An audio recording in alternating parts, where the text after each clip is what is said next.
ಜ್ಞಾನೋಕ್ತಿಗಳು ಅಧ್ಯಾಯ 8.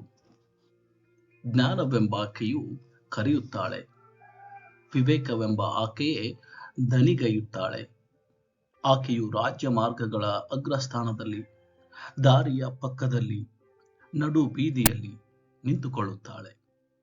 ಪುರಪ್ರವೇಶದ ದ್ವಾರಗಳಲ್ಲಿ, ಬಾಗಿಲುಗಳೊಳಗೆ, ಜನ ಸೇರುವ ಸ್ಥಳದಲ್ಲಿ ಹೀಗೆ ಕೂಗುತ್ತಾಳೆ: ಮನುಷ್ಯರೇ, ನಿಮ್ಮನ್ನೇ ಕರೆಯುತ್ತೇನೆ, ಮಾನವರಿಗಾಗಿಯೇ ದನಿಗೈಯುತ್ತೇನೆ. ಮೂಢರೇ, ಜಾಣತನವನ್ನು ಕಲಿತುಕೊಳ್ಳಿರಿ. ಜ್ಞಾನಹೀನರೇ, ಬುದ್ಧಿಯನ್ನು ಗ್ರಹಿಸಿರಿ. ಕೇಳಿರಿ, ನಾನು ಶ್ರೇಷ್ಠವಾದ ಸಂಗತಿಗಳನ್ನು ಹೇಳುವೆನು. ಯಥಾರ್ಥಕ್ಕಾಗಿಯೇ ತುಟಿಗಳನ್ನು ತೆರೆಯುವೆನು. ನನ್ನ ಬಾಯಿ ಸತ್ಯವನ್ನೇ ಆಡುವುದು. ದುಷ್ಟತನವು ನನ್ನ ತುಟಿಗಳಿಗೆ ಅಸಹ್ಯವಾಗಿದೆ. ನನ್ನ ಮಾತುಗಳೆಲ್ಲ ನೀತಿ ಭರಿತವಾಗಿವೆ. ಅವುಗಳಲ್ಲಿ ಕಪಟವೂ ವಕ್ರತೆಯೂ ಇಲ್ಲ. ಅವೆಲ್ಲ ಗ್ರಹಿಕೆ ಉಳ್ಳವನಿಗೆ ನ್ಯಾಯವಾಗಿಯೂ ತಿಳುವಳಿಕೆಯನ್ನು ಪಡೆದವರಿಗೆ ಯಥಾರ್ಥವಾಗಿಯೂ ತೋರುವವು.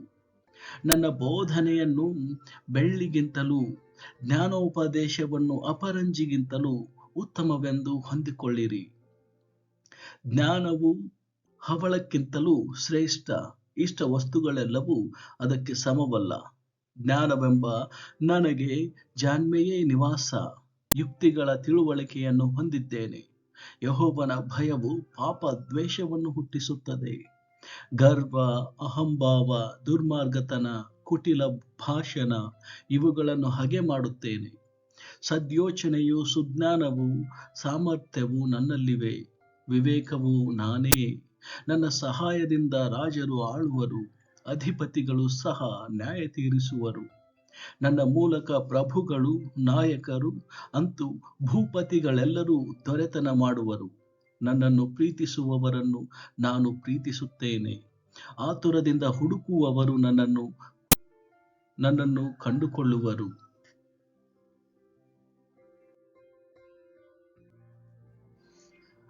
ನನ್ನಲ್ಲಿ ಧನ ಘನತೆಗಳು, ಶ್ರೇಷ್ಠ ಸಂಪತ್ತು, ನೀತಿಯೂ ಇರುತ್ತವೆ. ನನ್ನಿಂದಾಗುವ ಫಲವು ಬಂಗಾರಕ್ಕಿಂತಲೂ, ಹೌದು, ಅಪರಂಜಿಗಿಂತಲೂ ಉತ್ತಮ.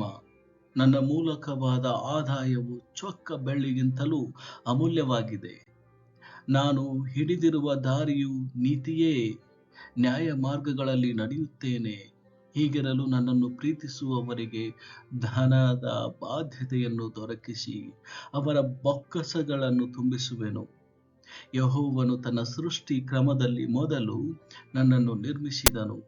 ಆತನ ಪುರಾತನ ಕಾರ್ಯಗಳಲ್ಲಿ ನಾನೇ ಪ್ರಥಮ.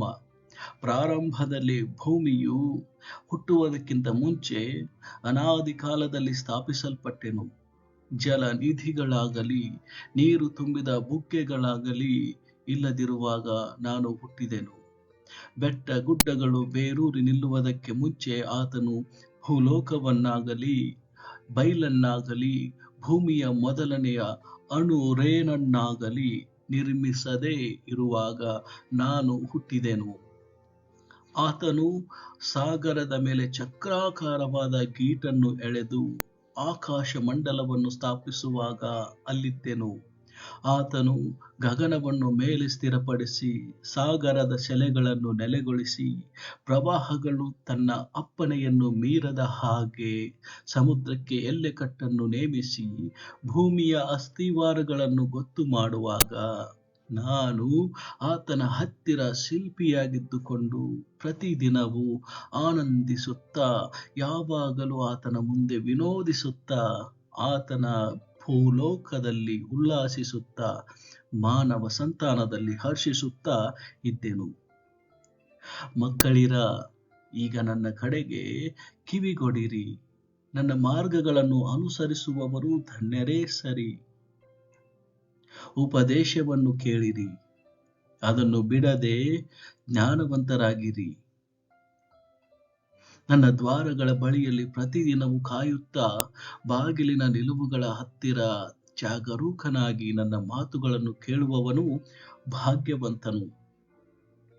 ಯಾವನು ನನ್ನನ್ನು ಹೊಂದುತ್ತಾನೋ ಅವನು ಜೀವವನ್ನು ಹೊಂದುತ್ತಾನೆ.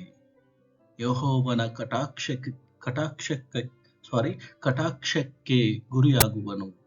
ಯಾವನು ನನಗೆ ತಪ್ಪು ಮಾಡುತ್ತಾನೋ ಅವನು ತನ್ನ ಆತ್ಮಕ್ಕೆ ಕೇಡು ಮಾಡಿಕೊಳ್ಳುತ್ತಾನೆ. ನನ್ನನ್ನು ಹಗೆ ಮಾಡುವವರೆಲ್ಲರೂ ಮರಣವನ್ನು ಪ್ರೀತಿಸುತ್ತಾರೆ.